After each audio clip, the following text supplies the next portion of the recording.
G'day everyone. Common question, can you grow garlic in a Vegepod? Yes, you can. Garlic and onion, they make the culinary world go around, don't they? You get home, all you're doing is sauteing it up, and someone goes, what are you cooking? It's amazing. Nah, just sauteing garlic. Right, but in here, it's easy. I've done nothing for these.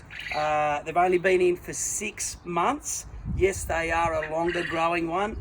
Not everything's about a quick win, like a bok choy in 3 weeks or whatever. This will take you months, but it makes you appreciate what you're growing and what you're eating when you buy from the other organic markets. 6 months ago was about mid-autumn, so you need to put them in about autumn. They need to start growing through that cold snap period, and then as it gets warmer and dies off, notice in here, come down in here, Noah, and this is when you know they're starting to get ready, when they're all dying off like this. So if I'm pulling this one under, it should be starting to be coming through. Look at these. Small but delicious. Well, look at that one. Beautiful.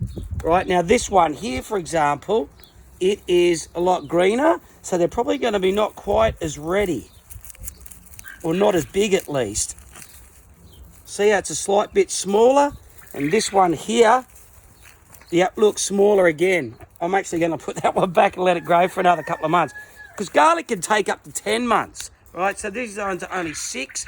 They probably need another month or 2, but look at that. That's beautiful. Smell that, Noah.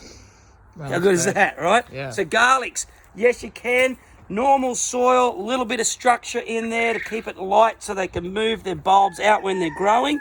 And I haven't given it any more particular feed apart from the premium potting mix and a little bit of cow manure. Enjoy.